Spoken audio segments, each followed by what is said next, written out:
અને શુભ સવાર. આજે ગુરુજનો અને મારા વાલા મિત્રો, આજનો મારો વિષય છે ગુરુ એટલે તર. ગુરુ બ્રહ્મા, ગુરુ વિષ્ણુ, ગુરુ દેવો મહેશ્વર, ગુરુ સાક્ષાત પરબ્રહ્મ, તસ્મૈ શ્રી ગુરુવે નમઃ. ગુરુનો મહિમા ખૂબ કોટો વધારો. ગુરુ એટલે મોટા. ગુરુમાં બધા દેવ વસેલા છે. આજનો મારો વિષય છે ગુરુ વિના શીખવું શક્ય છે. આજે ગુરુ પૂર્ણિમા છે. આજે મહાન ઋષિ વેદવ્યાસજીનો જન્મદિવસ છે. આ દિવસે ગુરુજનોનું પૂજન કરવામાં આવે છે.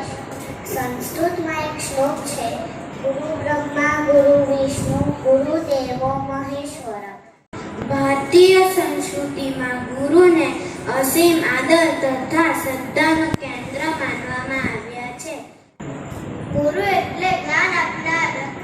પ્રથમ ગુરુ એટલે આપણને જન્મ આપનારી માં. ગુરુ એટલે બાળકોનો ઘડતરનો પાયો. જેમ માતા પિતા વિના બાળકોની બાળપણની કલ્પના ન થઈ શકે, તેમ ગુરુ વિના બાળકોની ઘડપણની કલ્પના ન થઈ શકે. જ્ઞાન એ એક એવી સંપત્તિ છે જે કોઈ વ્યક્તિ જોઈ નથી શકતી. આપણા શિક્ષકો આપણને ફક્ત પાઠ જ નથી ભણાવતા, પણ સાથે સાથે જીવન જીવવાની સાચી રીત પણ શીખવે છે. શિક્ષક એટલે કે આપણા ગુરુ, મારા શિક્ષક, મારા કોચ અમને સમજાવે છે. જરૂર હોય તો વાર્તા કહી કે ગીતો ગાઈને અમને અનેક વસ્તુઓ સાથે રાખી, જેમણે આપણા જીવનમાંથી કુંડા કચરા કાઢી જીવનને સુંદર બનાવ્યું, અજ્ઞાનતા દૂર કરી નામરૂપી જ્યોતિથી જીવન પ્રકાશિત કર્યું. આવા ગુરુઓને નમસ્કાર કરવાનો દિવસ. ગુરુ શિષ્યનો સંબંધ સમજાવતો એક પ્રસંગ યાદ આવે છે. કશ્યપના શાલિગ્રામ આશ્રમમાંથી તૈયાર થયેલી એક મહાન શક્તિ વિદાય લેતી હતી.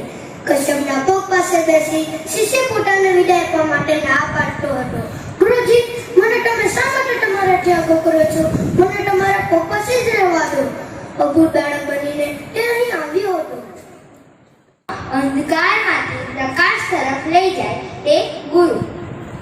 જે વ્યક્તિ આપણને અજ્ઞાનરૂપી અંધકારમાંથી જ્ઞાનરૂપી પ્રકાશ તરફ લઈ જાય તેને ગુરુ કહેવાય છે. અષાઢ મહિનો એટલે વર્ષા ઋતુનો પ્રારંભ. આ મહિનાના પૂનમના દિવસે ગુરુનું પૂજન કરી ગુરુ પૂર્ણિમાનો ઉત્સવ ઉજવવાની પરંપરા ચાલી આવે છે. આ 4 મહિનામાં ન તો વધુ ગરમી હોય, ન વધુ ઠંડી, એટલે ઋતુચક્ર પ્રમાણે પણ આ 4 મહિના ઉત્તમ છે. જ્ઞાન સાધના માટે પણ બાહ્ય વાતાવરણ ખૂબ જ અનુકૂળ પડે. આદરણીય ગુરુજનો અને મારા વાલા મિત્રો, સૌને શુભ સવાર. આજનો મારો વિષય છે ગુરુ શિષ્ય સંબંધ. ગુરુજીના મહિમા હું તો પલ વખાણું. આપણે ભારતીય સંસ્કૃતિમાં ગુરુ શિષ્ય સંબંધ પ્રાચીન કાળથી છે. હિન્દુ ધર્મના ઉદ્ધારક જગતગુરુ આદ્ય શુક્રાચાર્યજી અસાધારણ બુદ્ધિ શક્તિ ધરાવતા હતા, છતાં ગૌડપાદને ગુરુ બનાવ્યા. શ્રી રામને પણ વિશિષ્ટ ગુરુ હતા. સ્વામી વિવેકાનંદના ગુરુ શ્રી રામકૃષ્ણ પરમહંસ હતા. તો આપણે કઈ માટીના માનવીથી આપણને કોઈ ગુરુ ન હોય? શિષ્ય સમાજની દ્રષ્ટિએ ગમે તેટલો મોટો વિદ્વાન વ્યક્તિ હોય, પરંતુ તેના ગુરુ માટે તો તે હંમેશા શિષ્ય જ રહેવાનો. પુસ્તકોનું જ્ઞાન તો તે જુદા જુદા માધ્યમો દ્વારા મેળવી શકે છે. મારા વાલા શિક્ષકો તથા મારા વાલા બાળકો, મારું નામ રૂહી મનુભાઈ પટેલ છે. આજના આ વક્તૃત્વ સ્પર્ધામાં મારો વિષય છે ગુરુ શિષ્યનો સંબંધ. અષાઢ સુદ પૂનમ એટલે કે ગુરુ પૂર્ણિમાનો દિવસ.